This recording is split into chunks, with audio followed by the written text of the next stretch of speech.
In the tapestry of life, where every thread holds a story, America in black and white emerges as a haven for the voices echoing through the heart of our communities. In this podcast, we wade through the rivers of our collective experiences, celebrating the vibrant hues of change brought forth by the whispers of hope and the roars of action. It's more than just a conversation. It's a journey into the heart of our society, illuminated by the light of those daring to dream and do. Join us, and let your voice be the melody that guides us toward a dawn where every color finds its place in the masterpiece of our shared destiny. Together, let's paint a future brimming with the positives that dwell in our minds and the actions that shape.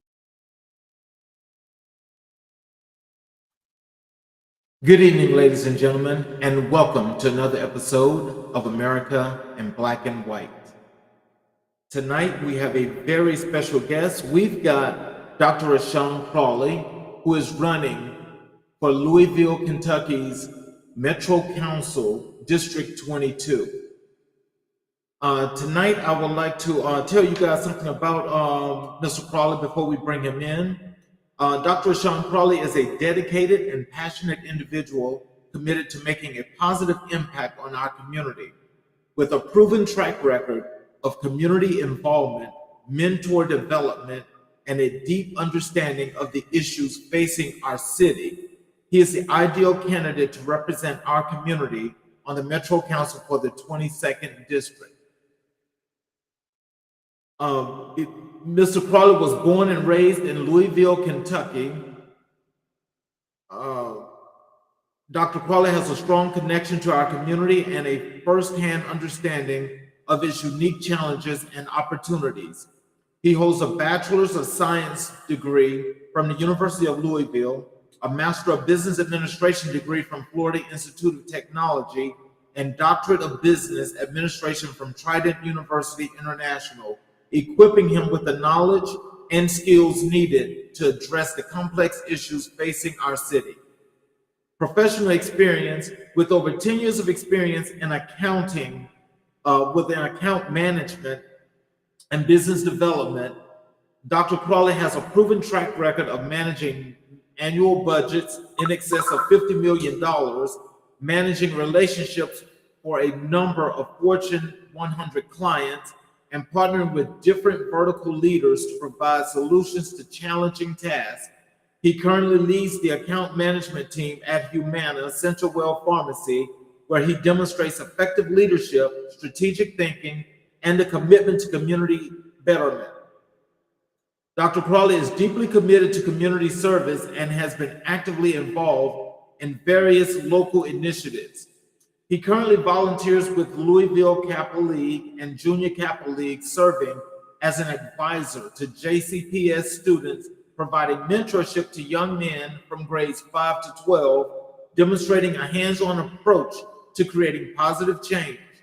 Dr. Crawley also serves as an active board member for Friends of the Louisville Zoo, a philanthropic board that raises funds to preserve, promote, and advance the mission of the Louisville Zoo. Dr. Crawley is also an active member of Burnett Avenue Baptist Church. This commitment reflects his selflessness and genuine passion for improving the lives of our residents and community. Key priorities. If selected to the Metro Council, Dr. Crawley has outlined several key priorities, including educational enhancements, public safety reinforcement, and sustainable development, to name a few.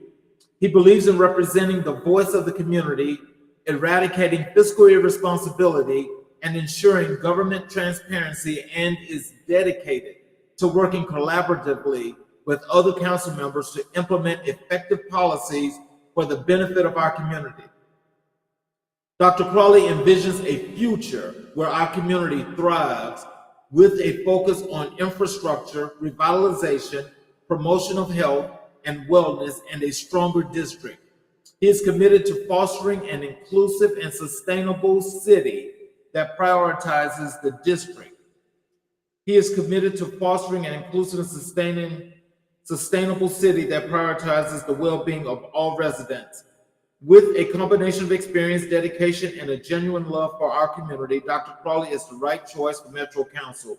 He looks forward to the opportunity to serve and represent the interests of our residents, working tirelessly to build a better future for Metro Louisville. Ladies and gentlemen, I introduce to you Dr. Rashawn Crawley. How you doing, Dr. Crawley? Hey, I'm good. How are you? I'm doing just excellent, man. I'm sorry for that struggle. It's okay.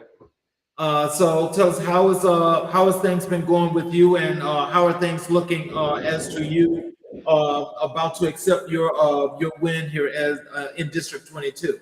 Yes, sir. Yes, sir. So everything is looking well. Tirelessly out here, knocking doors, meeting the constituents, making sure that I'm understanding the needs of the community, meeting with local business owners, meeting with local movers and shakers within the city as well. So just not keeping it within the district itself, but looking outside it because, the partnership is there. So a few more days to go. Our early voting here in Louisville begins October 31st. And so very excited to get through this last hurdle to, November 5th so that we can clinch that win. Well, that's a wonderful thing, and I hope that those that are watching, I hope that if they haven't voted yet, that they actually get out there and they do that right now, and just go vote and do the things that they need to do in order to make all of this come to fruition. Absolutely, absolutely. And I'm actually wearing a shirt. You can't see it, but it says every vote counts.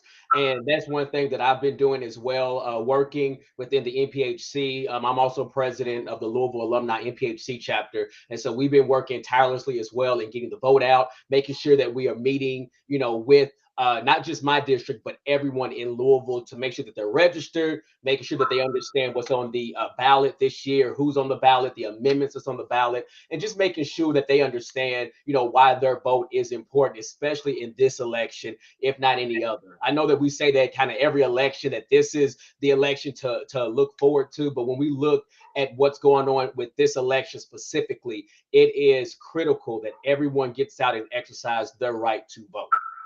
You are absolutely right. And as we get into this, I'm excited for you to tell the people in District 22 the things that you got going on, and what they should be listening to and why they should vote for you. Let's just jump into this, and let's just go by, if you don't mind telling the people what inspired you to run for the Metro Council District 22 seat. Absolutely.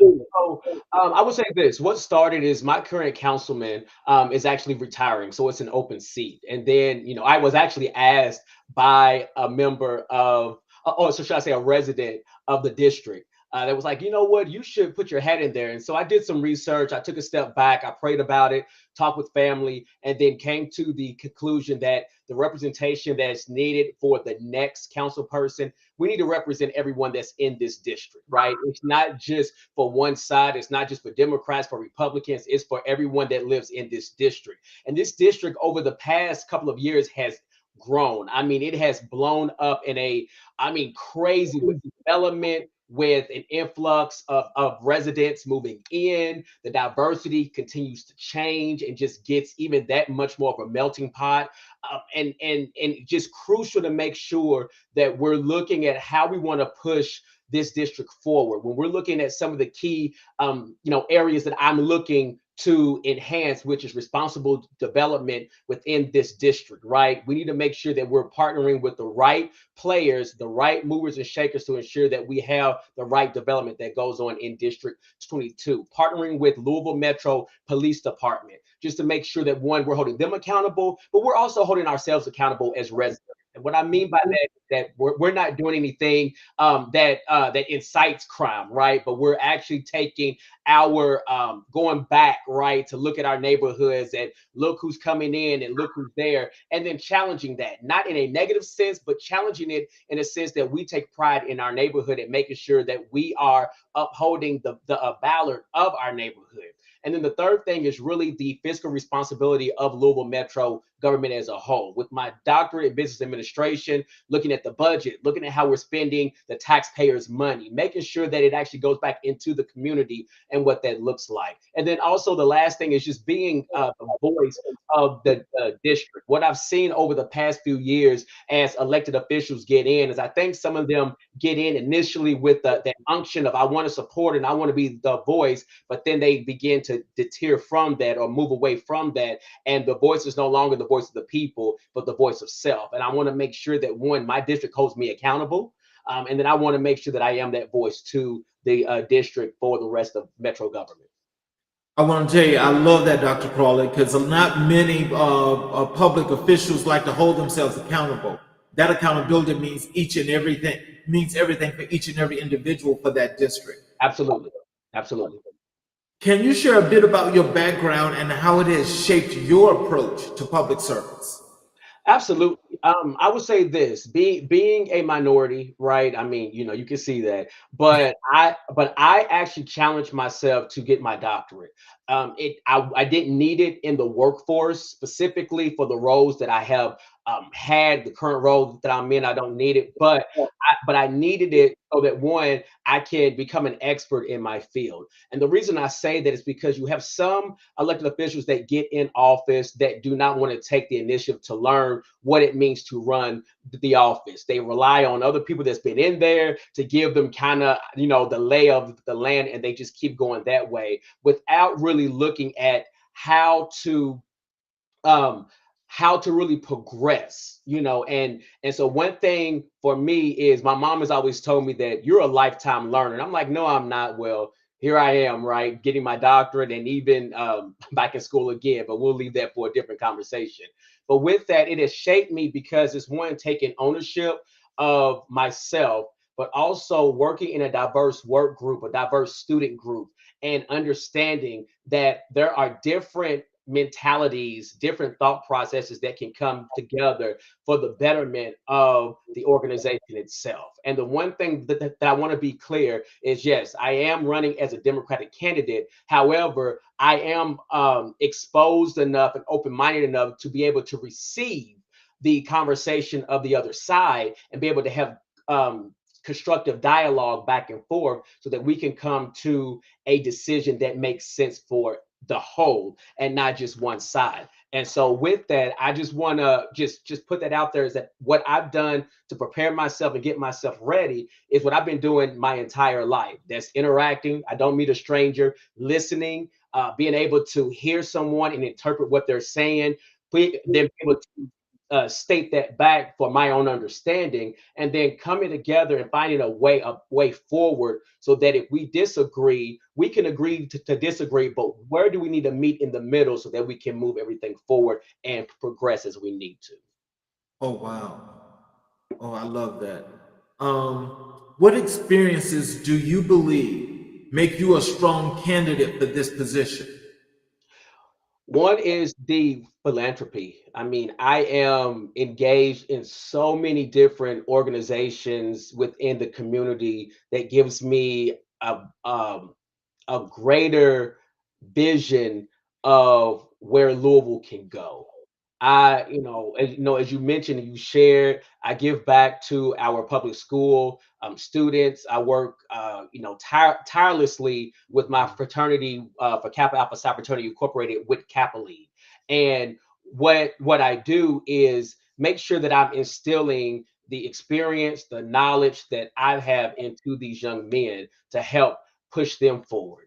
The other things that I do is I partner with other organizations. So like NPHC, the National Panhellenic Council, I partner with them just to make sure that we're able to go out and assist the community as they see fit for us to do so. So that's being wherever we need to be, whether it's at the launch of a hospital in West Louisville that has not been there in over 100 years, and it was desperately needed to support that effort. If it's being out at a event where we want to get voters out and make sure that they're educated and they understand, what is, as I mentioned before, what is on the ballot, why this election is so crucial. If it's just really meeting and going to a coffee shop and just having those dialogues, that's what has, gotten me ready for this. And that is what has really kept me excited about running, to make sure that I am doing what is needed for the community as a whole.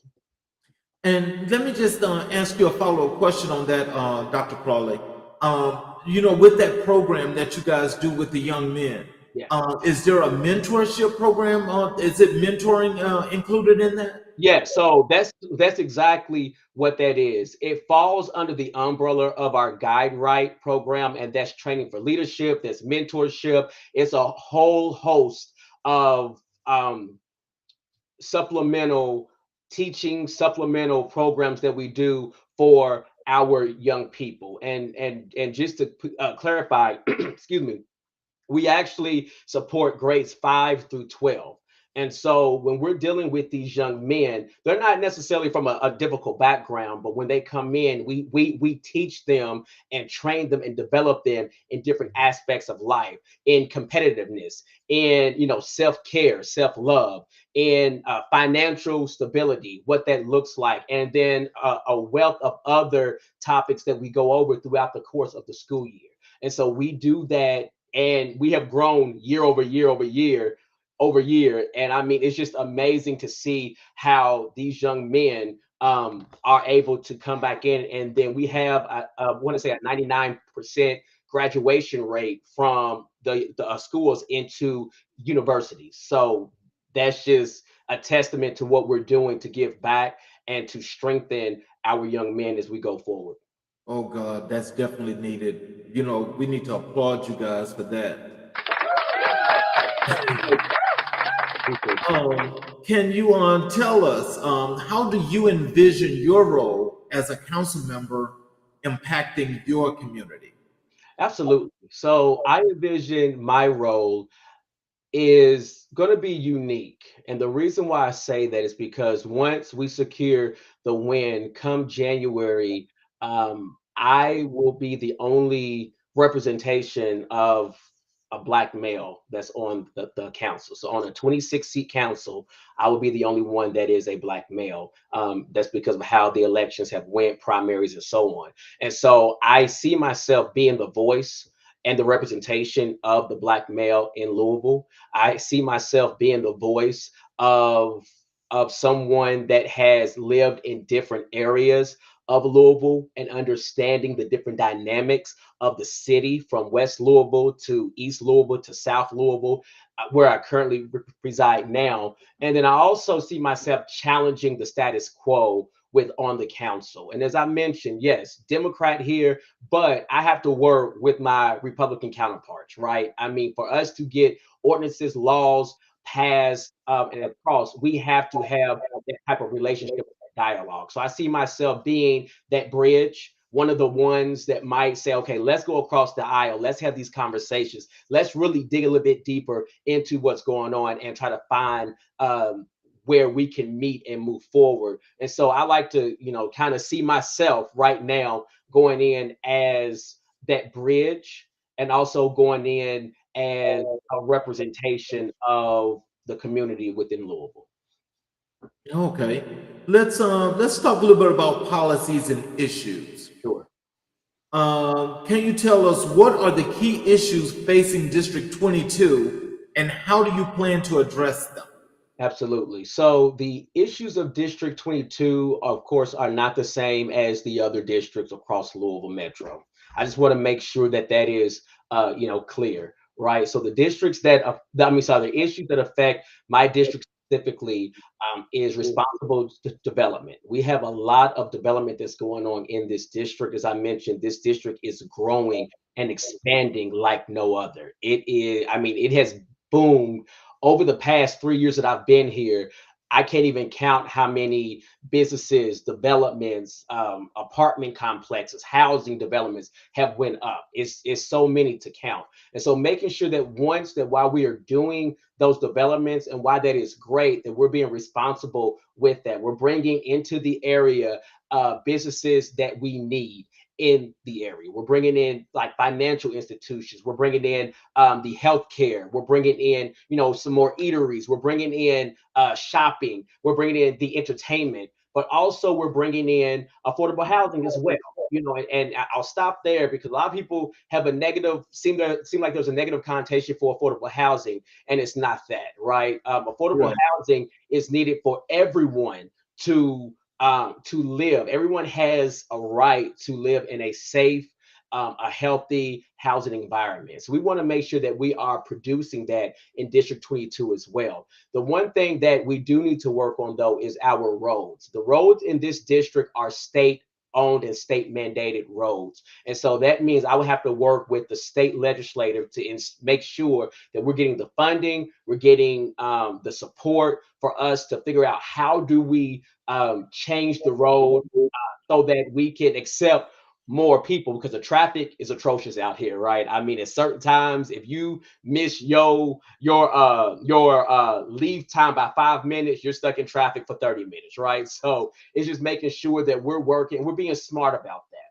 That's one thing. The second thing is public safety. Okay, public safety is important everywhere you go. Everyone wants to feel safe. Everyone wants to live in an environment where they don't have to fear for their life, fear for their possessions, fear for their property, and making sure that we are doing everything that we can to, like I said, partner with Louisville Metro Police Department, and also partnering with the residents of District 22, and having that that harmonious conversation, us working together to identify what are the key issues that we're seeing, which right now are break-ins, right? We see break-ins in cars, small petty crime that goes on, but how do we work collectively so that we can minimize or even eliminate that from District 22, and then being that leader in how it can be, taken and reused in other districts as well across Louisville.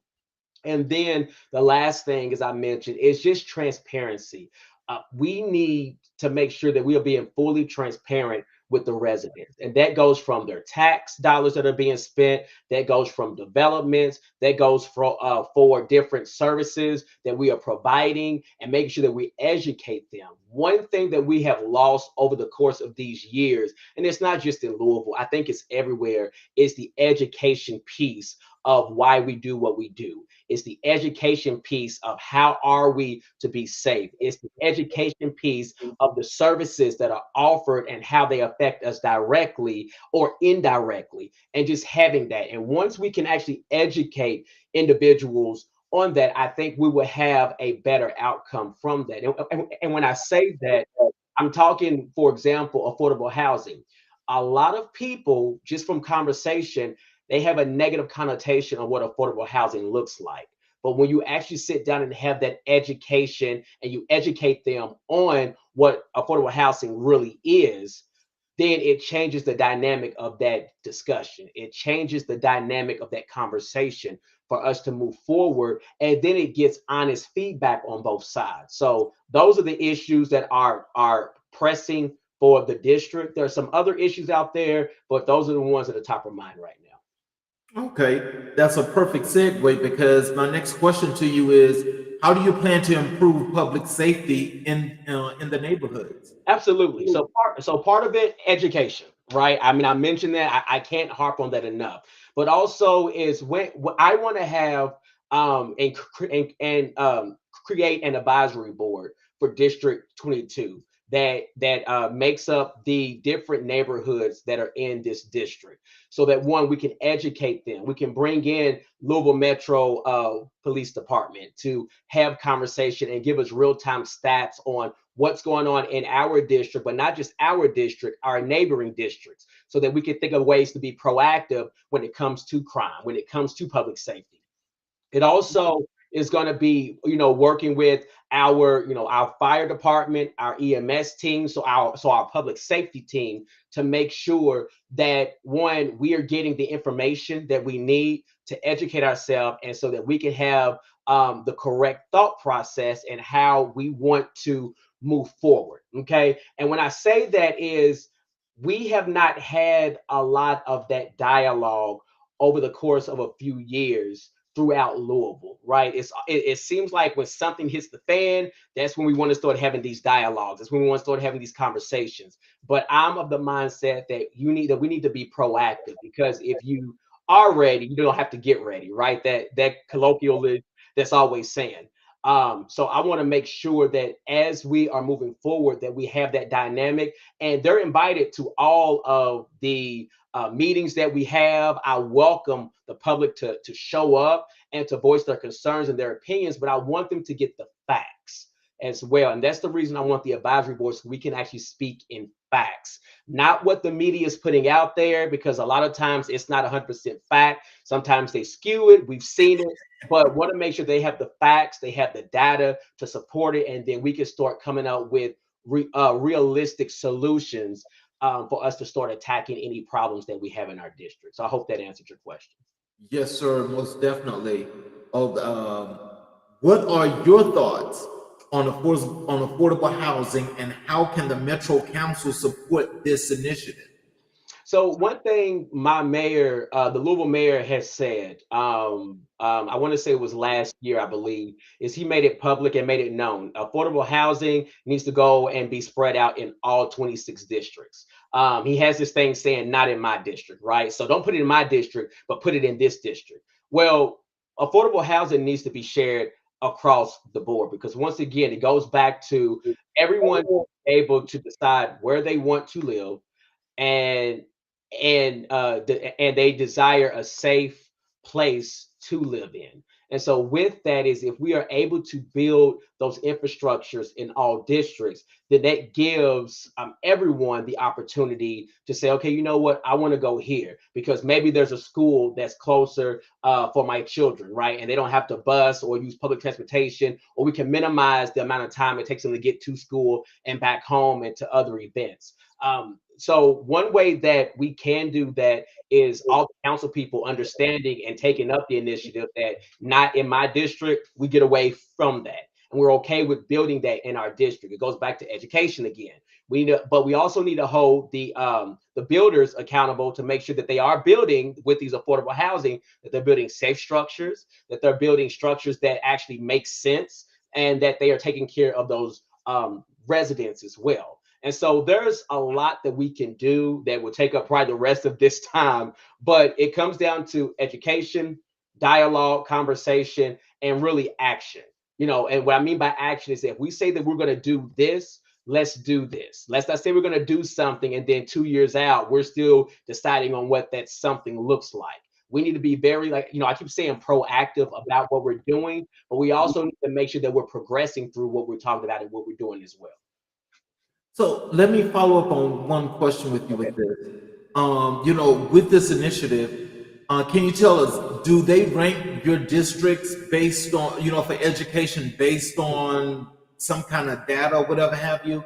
And if so, how does District 22 rank when it comes to education? So I would say this: in my district, there's not as many high schools or middle schools or elementary schools that's in my district as they are in some other districts. So it's kind of hard to rate the district based on that, because they're not evenly spread with the same amount of educational locations. They do rank our schools within the city on kind of a ranking system and what that looks like. And then of course, support goes where it needs to go. Within my area, I would say we have probably some of the mid to top locations here.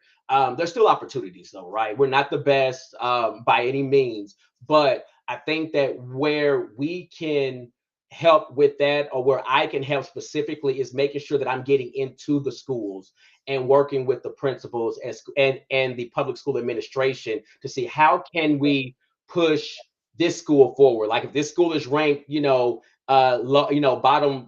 quartile, how can we move it up to that next quartile, and they keep doing that. The other side of it is making sure that I'm working with the school board itself.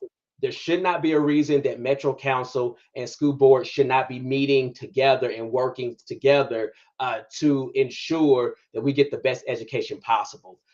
The council doesn't have any jurisdiction over the public school. That is its separate board, and it reports into the state. So with that, we have to work together and figure out what this looks like for our students, for our educators, and for the administrators.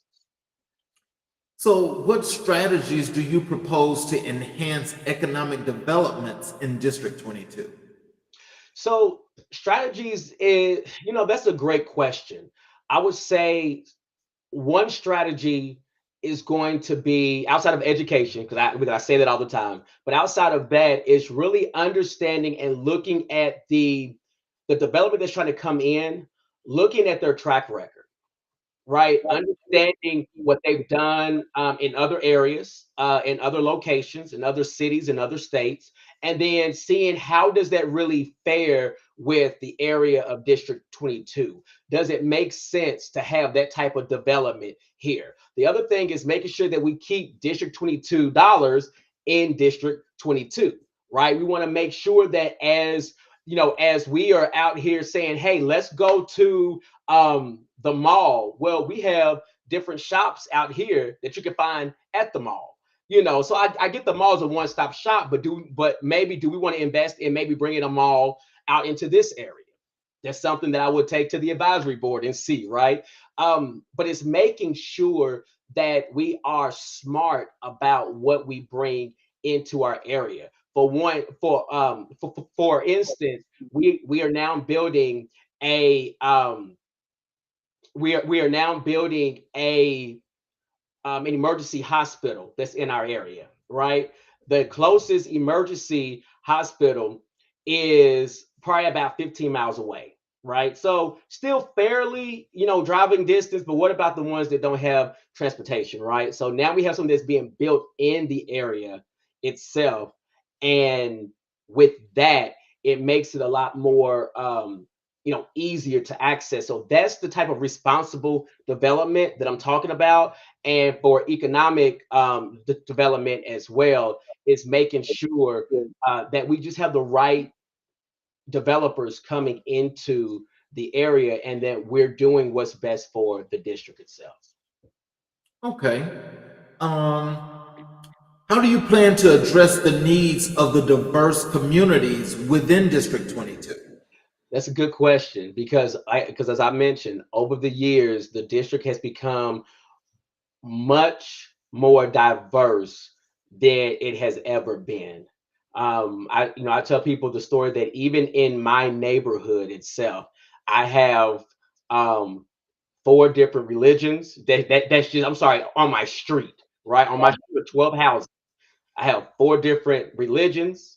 There's different like between single and married couples. You have some that are part of the LGBTQIA plus community that cohabitate. You that are married or that are together. You have the demographic, just the race makeup, the religion, as I mentioned, and where people are from. The diversity is there. So one thing is celebrating that diversity, right? What that means is we might need to have some type of event where we can celebrate that diversity in this area. Now that we're seeing a lot more of it come in, it might be that we need to recognize, right, and celebrate on these different days that we want to celebrate the different cultural backgrounds that we have. We should do that, and we should do it publicly, and we should do it willingly.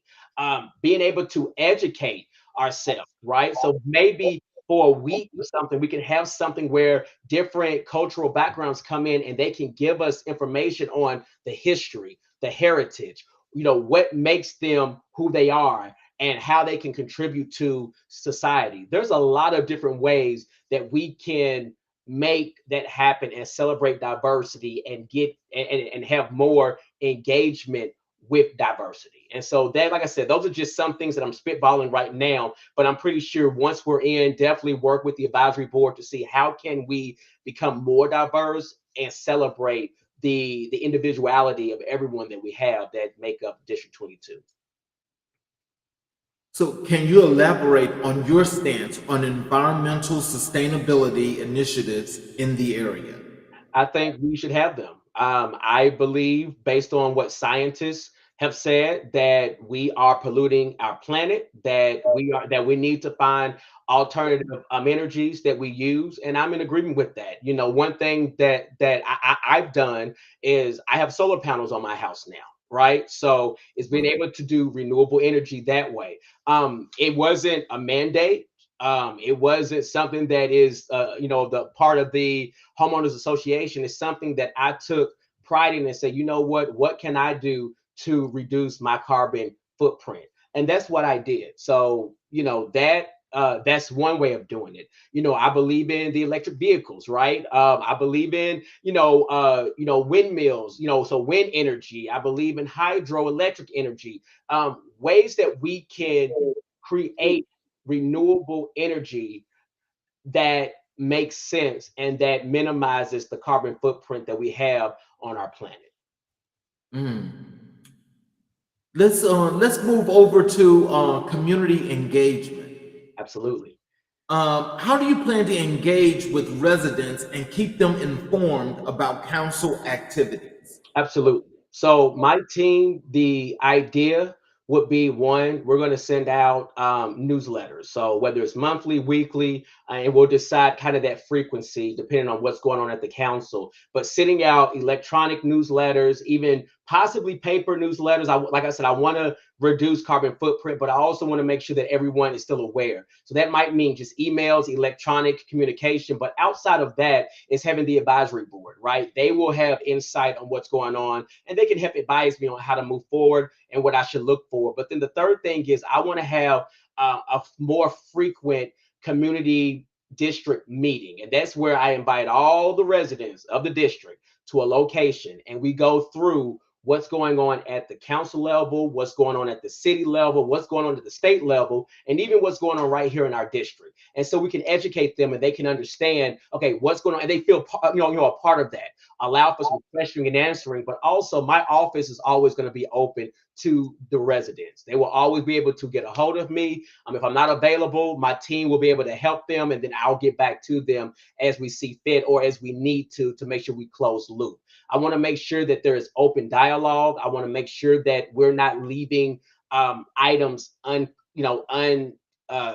completed or open and not finished. I want to make sure that we are closing the loop on that, because then it's going to show that dedication back to the residents, but also it gives them that sense of, okay, accountability for me. Like, okay, he said he's going to do it. I'm seeing that he's doing it. I'm gonna hold him accountable. But really, at the end of the day, it's just open dialogue, the communication. So sometimes might have like a weekly, coffee, like on Friday or Saturday. Might have like a 3-hour period where I'm at the local grocery, and they can see me then. So I want to bring the council to the district if I can. So, so they can understand a little bit more about your communications. When it comes to these things that you want to do more in the district, how are you going to communicate with them? What are some of the things that you're going to use to get the word out to them? So the word is going to be, an email distribution is one way. Another way could be text communication as well, since we are a tech savvy, community nowadays, right? Like we're living in that time that we're very technologically advanced. And then also it's still going to be some face-to-face, right? That's why I mentioned it might be, on a weekly or every other weekend. I might, go to the local grocery or go to a local area within the district where the district can come to me, right? So I'm bringing the council, because right now the council location, our headquarters is probably about 30 minutes away from where we live, right? Roughly about 30 minutes away, and that's not including traffic. So some people don't want to come all the way down there just to see me, right? So we bring in myself back out here where I live, where I support, where I represent, so that they have access to me. Another way would be, having different events and partnering with maybe some of the other council that's in the area. So like neighboring councils, that we can have kind of a hodgepodge of, hey, let's bring both of our communities together, because there are a lot of things from the council that overlap. And so we're not saying different messages. They're hearing it from all of us collectively.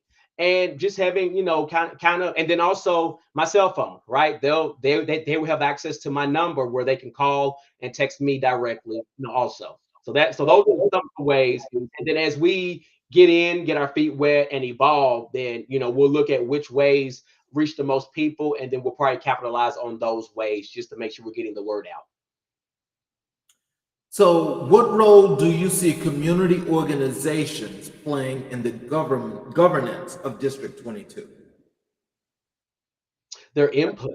I would say, any community organization, they have a right to state their piece. They have a right to state their side of matters.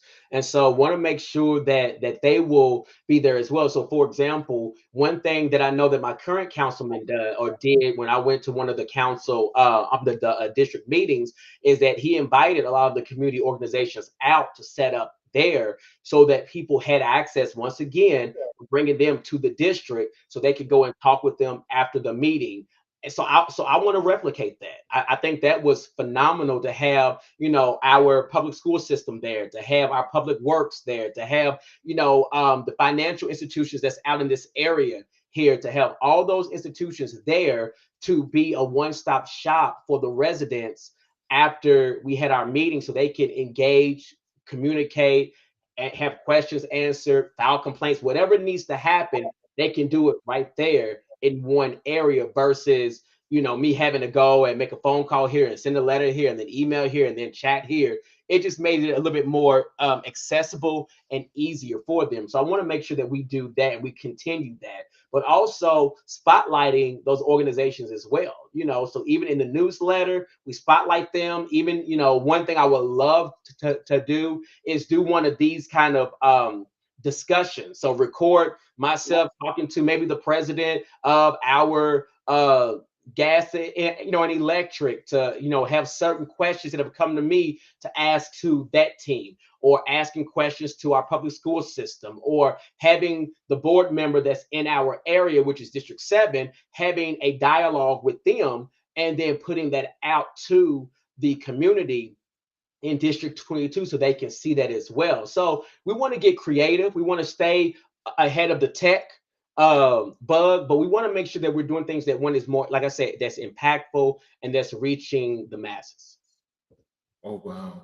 Now, I definitely love that because I think when you have all of the different cooperatives like that that affect the community, definitely with that, so it sounds like, you're talking about having like a town hall with you and them, but it's recorded.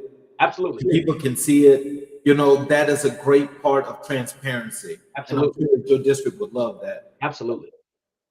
How will you ensure that all votes in the community are heard, especially marginalized groups? Voices, that is, I'm sorry. Absolutely. So one way I go back to having the advisory board, right? Making sure that we have representation from every resident type will be on that board. Having representation from each neighborhood will be on that board. Making sure that we have that representation. I think that's the first step to getting everyone's majority of everyone's conversation or their thoughts in. Another thing is going to be, one, they will have access to my email with the council. They will have my phone number. They will have access to me and my team to voice their concerns as well. We're going to do what we can to get as much input, and that can be doing surveys, right? We can put out surveys. We can have these town halls. I would love to, expand upon the town hall idea and then have some community members that want to get on and have dialogue. I think that'll be great because that shows the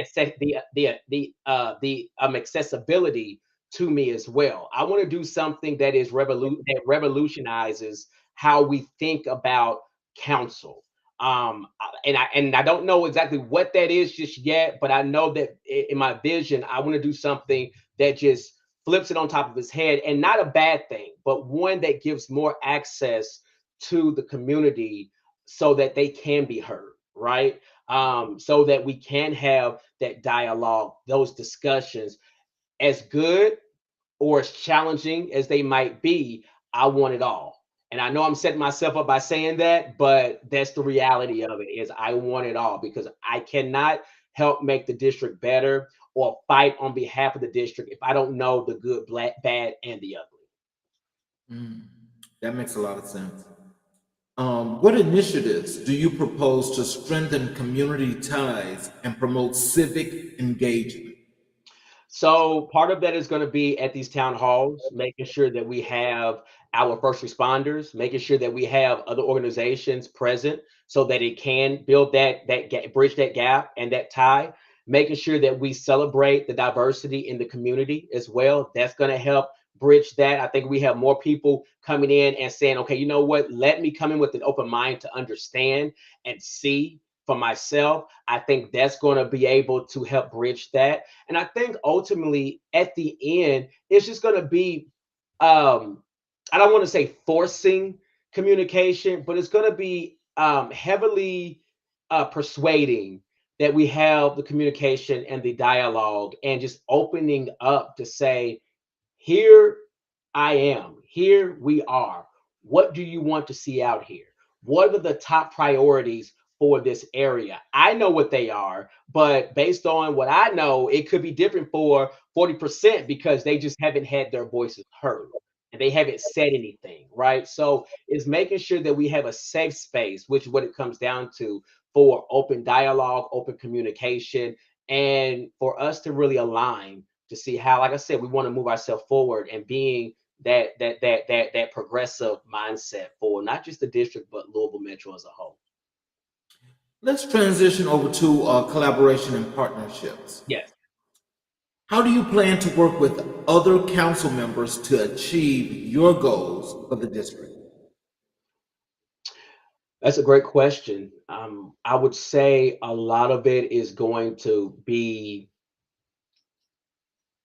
transparency with them and actually bringing facts to them. And what I mean by that is in one, district, they might say, hey, let's build a jail, right? We need to, build a jail and for whatever reason, right?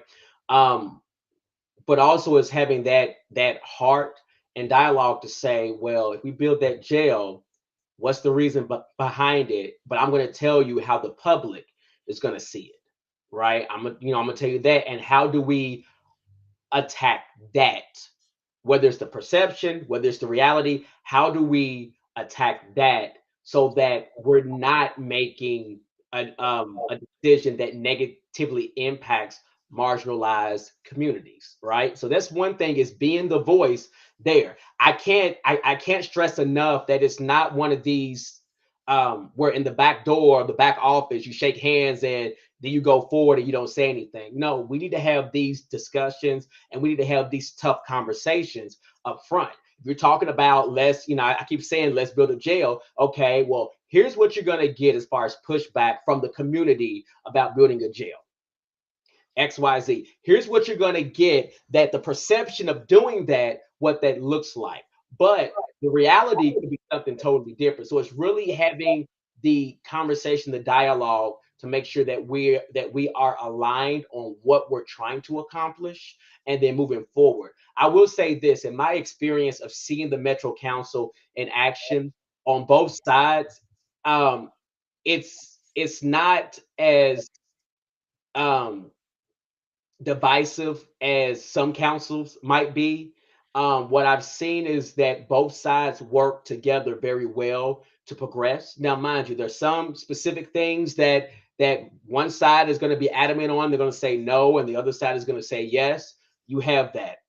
But in general, when we're looking at the betterment for Louisville Metro as a whole, for the most part, both sides do a pretty good job coming together and trying to move the agenda forward. But while we're doing that, we need those on council that's going to challenge that, not in a negative way, but making sure that we're thinking through all the potential backlash that could come from such ordinances or resolutions or items like that. So I hope that answers your question. Really, it's just communication and putting out there the facts.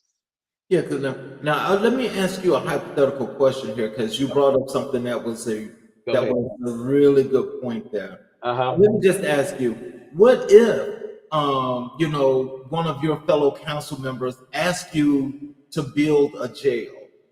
So what would your answer be? So right now, that is a topic of the conversation right now. So my answer would be, what is the need for that jail, right? So it's really asking those questions of why do we need it. Currently, aspects of the jail. Some people say it's inhumane.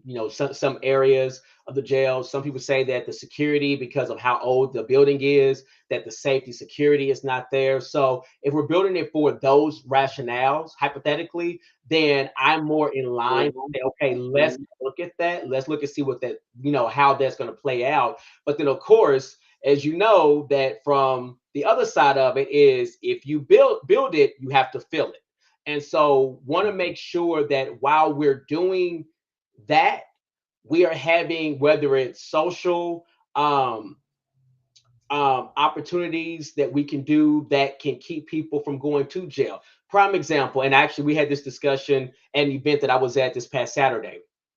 One thing is that instead of taking people that are intoxicated and putting them in jail, have another opportunity where they can go sober up and then get them the help needed, right? Get them information, because what happens is when you go to jail intoxicated, you either get, you're in a holding cell. Once you sober up, you can go, or you're put into the system. I mean, there's different outcomes from that. If it's your first time, if it's your fifth time, right? So it's then how do we attack that itself? And sometimes it's putting in programs that we can staff up to say, okay, it's your first time going, let's get you here. Or maybe your first 3 times we can do here. Then after that, if you're not learning or you're still doing the same thing, then we might have to go a little bit excessive, right? But going to the extreme on some of your pettier offenses is how I put it. Your less violent offenses. There's alternatives and things that we can do to mitigate those versus having to fill and overpopulate a jail system. So let me just ask you this, because this is something that's like been really, really main for a lot of different communities, especially after the COVID situation. What is your take on mental health advocacy? Oh, that's easy. I am for anything that we can do for mental health. We need more social work. We need more support. We need more programs. But here's the problem: we need to pay them accordingly, right? We're looking at our educators. We're looking at our social work. We're looking at those professions are some of the lowest paid, but they have the greatest impact on individuals. And I think that we need to flip that around and actually pay them accordingly. But we also need to ensure that we have the support in place for that. Because, for example, if you have one person that specializes in, let's say mental breakdown, I'm throwing something out there. Well, we can't send all the people that have mental breakdowns to that one person, right? Because at that point in time, they're going to be overworked, underpaid. They're going to quit, find something else, or whatever. So we need to make sure that we are equipping our current workforce and what that looks like to identify some of the triggers early on, because I believe, just like anything else, early diagnosis it presents for a more favorable outcome, right? So if we can diagnose and assess early on in the mental deterioration or in the mental component, then I'm more prone and more confident that we're going to see a favorable outcome. And so some of that is on the government to be able to supply those services. And then some of it is on the government to be willing to work with some of these institutions that are already established to help them. And then also is to work with our partners within these different companies to say, hey, how can we help? Right. And sometimes it's just opening that door. How can we help? Wow. So, what partnerships do you believe are essential for tackling issues like homelessness and poverty? So I think working with developers that have the same mindset, that's not all about the bottom, the bottom line, that understand, like, okay, you know what, we don't have to have a 30% gross margin. A 28 will work this year. So working with some developers that might have that mindset in, okay, how can we build the developments for homelessness? Some of it is working with the social workers that we have, and getting their input. What I've noticed is that a lot of times when we're trying to tackle certain issues, we want to think that we have the end all be all response to it, but we haven't consulted the experts for that issue. And so really is bringing them in to say, okay, how do we effectively, tackle this? And sometimes it's, instead of reinventing the wheel, go to neighboring cities or cities in the US or even in the world that have tackled that, and borrowing the ideas from them and implementing them. And so there's a few things that we can definitely do. I mean, there's not a one size fits all approach to that, but I think that, as long as we're able to provide the services that's needed for homelessness, I think we can tackle that. But one other aspect is making sure that there are services while they're going through the process.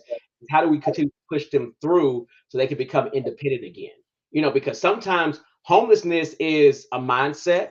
Sometimes homelessness is because that person was down on their luck. Something happened where, they lost their job. They wasn't able to get another job, so they got evicted. So there's different spectrums of why someone is homeless that we're not even taking into the account, and we just want to say one size fit all. That person's lazy. That person doesn't want to work. That person doesn't. And when you actually speak to people that are homeless, that's not really what you get from them. So it's really understanding the root cause of it, and then putting something in place to attack the root cause. So, how can local businesses support your vision for District 22? Well, they can post my information up.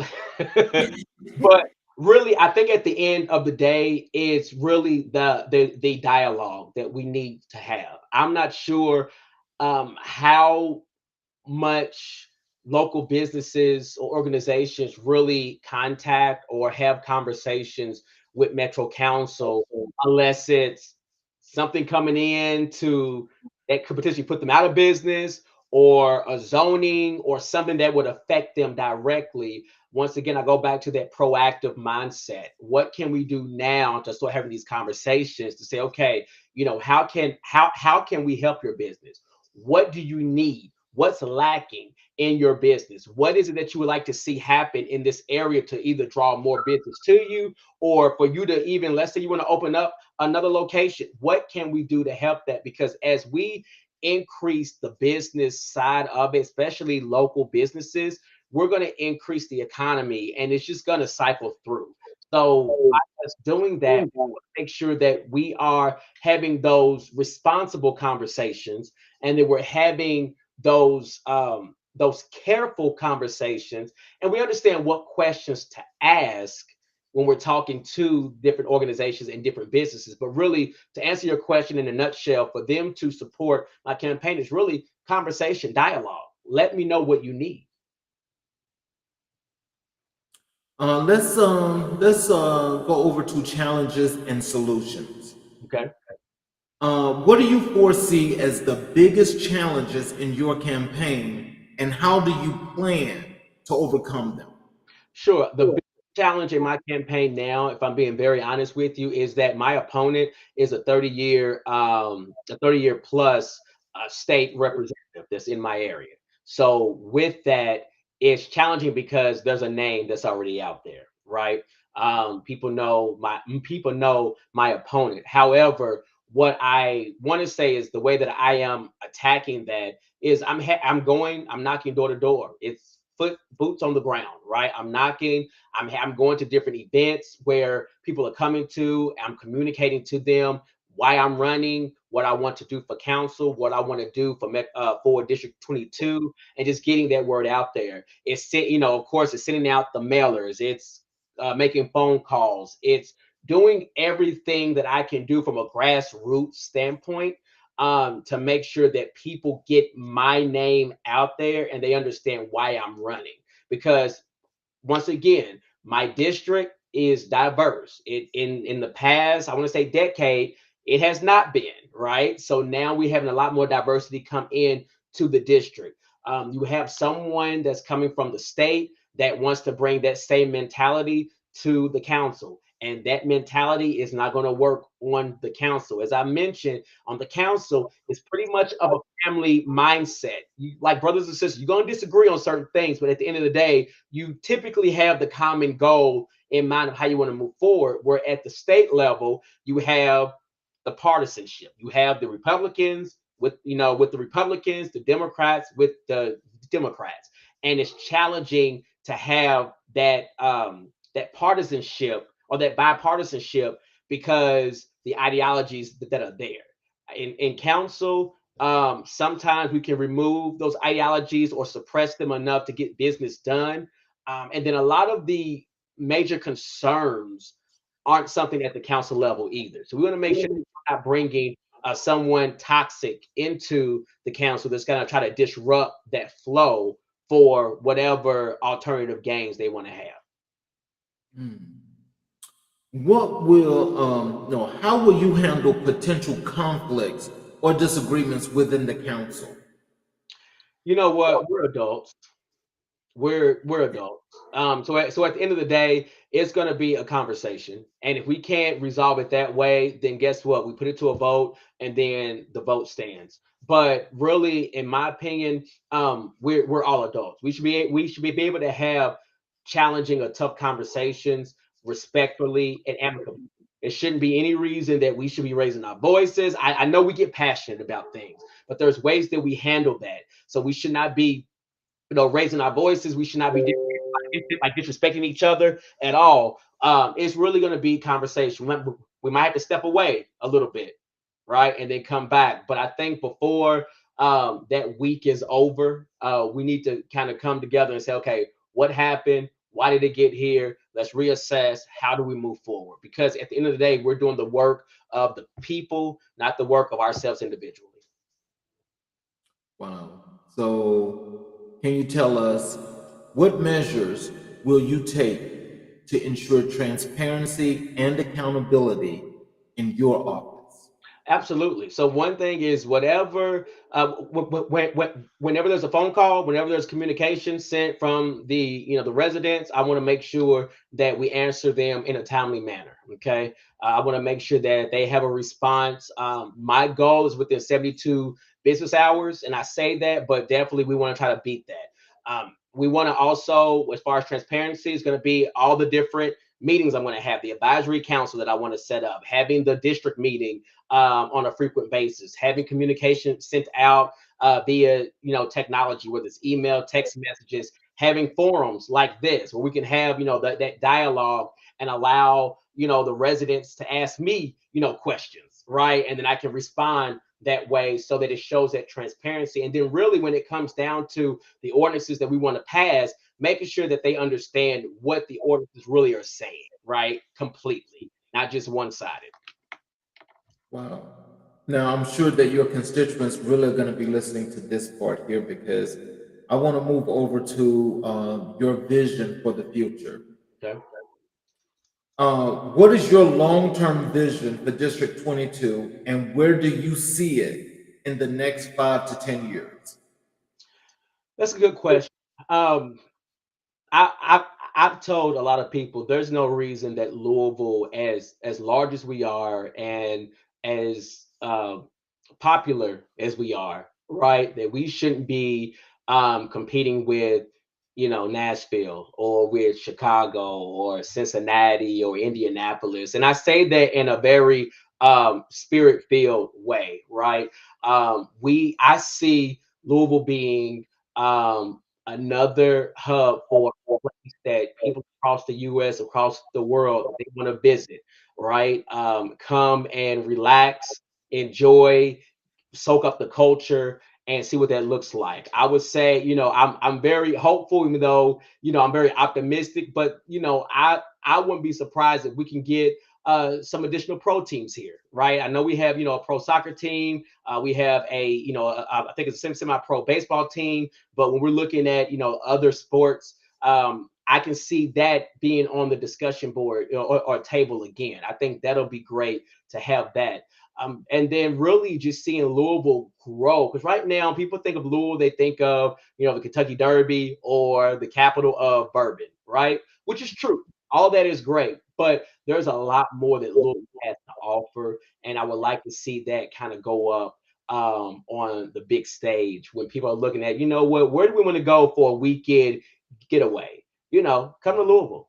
Come see what we have. Come, taste some of the good bourbon we have and some other things, right? So to answer your question, I think we have the right people in office. I can see us pushing Louisville to that next level to where we are that we are a large enough city to compete with when it comes to entertainment, when it comes to relaxation, when it comes to just getting away, when it comes to experiences. We will be able to do that in the near future and then sustain that going beyond. So how do you plan to balance development with preserving the character of our neighborhoods? Absolutely. So great question.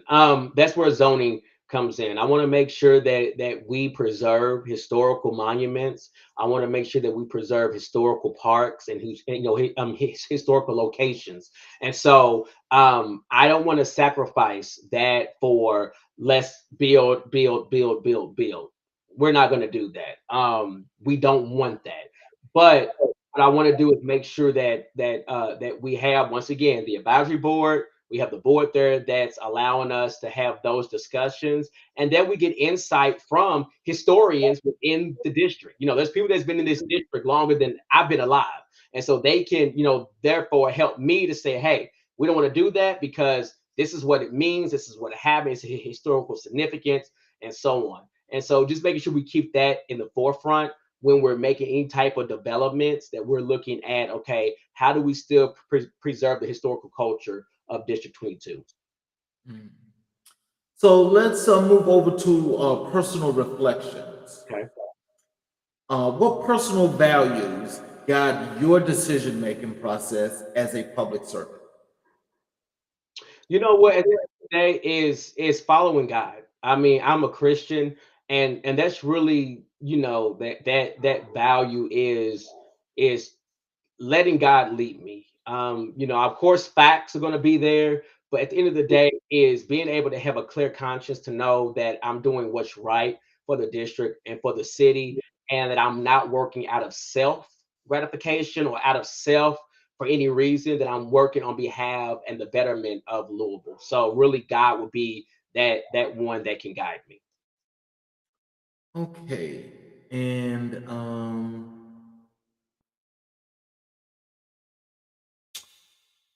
can you tell us who are your role models in public service and what have you learned from them? You know what? I would say one role model is our governor, Governor Andy Bashir. Just his poise, just the way that he's able to interact across the aisle, and the way that he's able to articulate his vision for Kentucky. I really appreciate that, and I like that, especially in a red state, and he's a blue governor, being able to still be very poised in how he responds to the criticism, the support, to everything. I would say that's one. I will also say another one is going to be some of the council members now that have been on for a little bit, and the reason is because seeing how they have been able to move about within the council and the transitions that have taken place, and seeing how they've been able to stay focused and stay grounded in why they're there. That's really a motivational tool for me, because it lets me know it can be done. And so with that said, I'm like, those are the few that are there that kind of are my motivation right there. Okay, now we're going to move over to your engagement with voters. How can constituents best reach you to discuss their concerns or suggestions? Can you ask that question again? I'm sorry. How can constituents best reach you to discuss their concerns or suggestions? I'm only a phone call away. Phone call, email. Publicly, all of my contact information is public knowledge, so that's how they can, reach me. Of course, once we win, get in the office, they will have that number as well and be able to, contact me. Like I said, they can reach me anytime. Now, I will say this: I do have a work-life balance, so it's midnight. I might not respond to the next day, but just knowing that I will be the one that is getting the information, and that any response that you get will be from me in some form or fashion. So, what do you want voters to remember about you on election day? That I am for change. I am for a progressive city, that I'm for transparency, and really I'm a voice and representation of the at the end of the day. I will not be successful without the backing and support of the people of District 22. And so I want to make sure that they understand that that's who I am, that I am representing them. I am a voice for them, a voice on the council for them, and that my goal is to ensure that we can be the best district in Louisville Metro. What is your message to voters who may be undecided about supporting you? You know what? I would say this: at the end of the day, I want you to vote. That is your right as an American citizen. That is your right to ensure that your voice is heard. If there's any reason or any uncertainty about me, please call me and let's have a discussion, because it means either one or two things. One, I did not articulate well and I confused you, or you're on the edge because of something else that maybe the opponent has done or has not done, and let's have that discussion. But at the end of the day, I want to make sure that people understand that I'm here for the people. This is not for me. It took a long time for me to even say that I would run, and for me to go and put my name in the hat and file the paperwork and all of that. So I don't do this lightly. This is, I'm not a career politician, so I'm not, this is not it. But what I want someone to understand is that I'm genuine. Um, I'm not a yes guy by any means, and that I will challenge status quo. And if we want to see things change in Louisville, because that's what I'm hearing from a lot of people, then put me to the task in helping to put change into Louisville. And so that's really what it comes down to. Is I'm just your District 22 guy that lives in a house just like you do, that goes to work just like you do. I am a representation and reflection of you.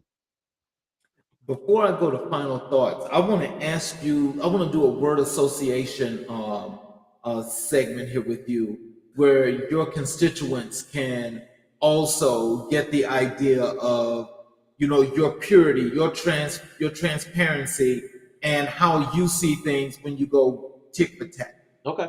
So when I ask you these words, you tell me the first thing that comes to your mind. Okay. District. Family. Constituent. The people that I report to. Safety. That is non-negotiable. Polls. They can fluctuate. Politics. Get to know the person, and let's try to keep politics out of everything we can, and let's just be honest. Diversity. Inclusion.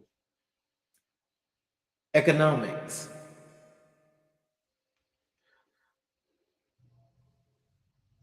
Financial understanding, or fiscal understanding, put it that way. Education. Every student has a right to education, period. Environment. We need to save it. We are destroying it, and we need to do something to walk it back. Love. That's what the world needs more of. Should be everyone, right? Everybody. So let's go to your final thoughts here. I appreciate that, but before I move to that, can you tell me what could you tell your constituents? Which one of these terms meant the most to you, and how you would apply that to them? I would say the last one, love. From a Christian standpoint, the greatest commandment that the Lord said was love your brother as you love yourself, or love your neighbor as you love yourself. If we're able to do that, I think a lot of the dissension that we have, a lot of the bickering, a lot of the negativity that we have will be non-existent, and then it will allow us to get on with other things that make sense with running the business of our city. And so I think if we have love, and we actually truly have genuine love for each other, the agape love type, then we will be in a better situation all the way around. Okay. Now let's go here to these final thoughts here. And these, I'm sure that as parting words, these are going to be some really good questions that your constituents are going to take to heart. Absolutely. How do you plan to celebrate victories, both big and small, if elected? You know what? The first thing is that I have to internalize it first. I have to, understand what the victory is, right? So, like I told people, once we win on November 5th, I'm going to go on a sabbatical so I can rest. but really is when I celebrate that, it's not the big head, is acknowledging that we are in a turning point and the transition. So it's okay to celebrate, but then understand what's ahead of me. And then that's where the real work starts. So I can celebrate and give high fives to everyone else, and we can go and have a nice little soiree. But at the end of the day, is what work will I do after that is really what's going to matter, and set that next victory up to be even more special. What legacy do you hope to leave behind after your time in office? The legacy I would love to leave behind is that people could say he said he was going to do it, and he did it. He's a man of his word, and the respect that I have for him, whether I voted for him or not, but because he's a man of his word, I can respect him. Is there anything else you would like to share with the residents of District 22? Get out and vote. At the end of the day, that's what the name of the game is. Get out and vote. I would love your vote and your support. If there's any reason why you feel that you can't do that, or you're on the fence, please reach out to me and let me know, so that I can, one, address the concern, and then two, we have open dialogue, so that I know going forward, okay, I need to look at these areas as well. I'm an open book, so I have no problem with that. But then also the last thing is, don't let this vote go by, or this election go by, and you not use your voice. Do not let it go by and you did not put your support or put weight behind someone because you think your vote doesn't count. It does. And then the last thing I would say is, when you vote, when you see Rashawn Crawley, bubble that in, just to make sure that you understand that I am going to be there for you. I'm there with you, and we're in this together. So it's not just me, but it's a we thing. Well, I'd like to say this to everyone. Thank you, Dr. Crawley, for spending some time with us and letting the people know of District 22 there in Louisville that you're definitely the candidate of choice that they should see that's best fit to represent them. Absolutely. You have been an outstanding citizen, and I will tell you this, coming here to America in black and white means everything in the world. And we want to thank you, because as we try to help each and every citizen grow communities that are definitely underserved and marginalized, you are truly a representative of that. Thank you so much. I appreciate it. For those of you that are out there watching, if you have not voted, early voted yet, please go and vote. Early voting ends on November 1st. Now is the time to go and get that vote in where you know that it actually counts and you don't have to worry about any discrepancies whatsoever. For those of you that still feel like you need to wait till that day to vote on November 5th, you're allowed to do that, but you know, sometimes you want to make sure that as you get out to the polls, you get out there and you make sure that you just represent your choice and how you feel.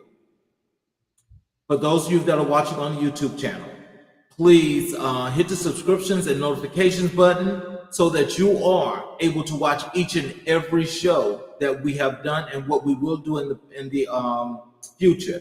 You can go back and you can watch this show of Dr. Crawley as much as you'd like, especially if you're there in the 22nd district, because we know you're going to get out and vote. And so to all of you, please have a great evening. Please watch us tomorrow as we have another great show. We will have another representative that's running for the assembly in the state of California. You all, please have a great evening. Thank you again, Dr. Crawley, and we will see you all tomorrow night at 6 p.m.